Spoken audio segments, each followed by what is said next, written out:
l'avantage d'organiser une classe nature, c'est vraiment de pouvoir faire vivre un événement ou un moment très particulier à des jeunes, parce qu'on les déstabilise, en fait. C'est là qu'est l'outil. C'est de les amener dans un cadre différent pour les amener à réaliser certaines choses et ils repartent tous au même niveau. Si je m'en vais en salle de récréation faire une activité de hockey cosum, il y en a qui partent déjà plus loin que d'autres. Alors que si je les amène en milieu naturel, en général, la majorité des jeunes vont partir pas mal à la même place, sauf exception. Il y a beaucoup de choses qu'on va apprendre lors d'une classe nature. Bien sûr, des choses plus techniques. On va apprendre à faire des feux, on va apprendre à faire de l'escalade, des choses comme ça. Beaucoup de choses aussi plus personnelles. On va apprendre à se débrouiller. On va aussi gagner beaucoup d'autonomie. C'est toi-même comme enfant qui va se gérer. Un des grands bénéfices pour l'enseignant, évidemment, c'est de faire des ponts avec la matière enseignée et ce qu'ils ont vécu sur le terrain. Et ça a souvent aussi beaucoup d'impact sur la gestion de classe. Que ce soit des élèves francophones ou anglophones, aller dans un camp d'immersion, c'est tout un avantage parce qu'ils vivent l'expérience camp, donc l'expérience nature, et en plus, il y a tout le volet pédagogique.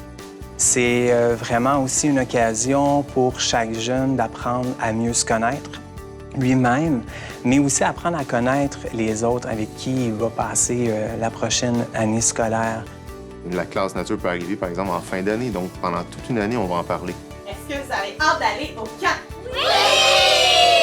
Ça amène les jeunes à se projeter dans le futur, à s'investir aussi. Donc, il peut y avoir plein d'éléments là-dedans en termes d'organisation, en termes de lecture, de discussion sur la nature, sur ce qu'on va voir là-bas, ce qu'on va vivre, etc.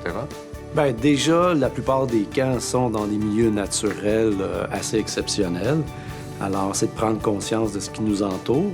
Je pense que c'est fun d'avoir des activités, on s'amuse, mais aussi un petit volet éducatif qu'on va être capable d'identifier des fois des habitats naturels, qu'on peut retrouver certaines espèces de plantes. Moi, ça, c'est un gros plan. Oui, ça, c'est un plan, je pense. Là, ça devient important de protéger les milieux naturels parce que, justement, c'est pas juste des fleurs ou des plantes ou des arbres, mais ça a une certaine utilité. On sait très bien que maintenant, les enfants sont beaucoup sur leurs écrans. Ça leur donne une chance de se sortir complètement de la technologie et de pouvoir regarder les gens dans les yeux et dialoguer, retrouver l'art du dialogue, découvrir la nature, découvrir des sports qu'ils n'ont pas la chance de faire.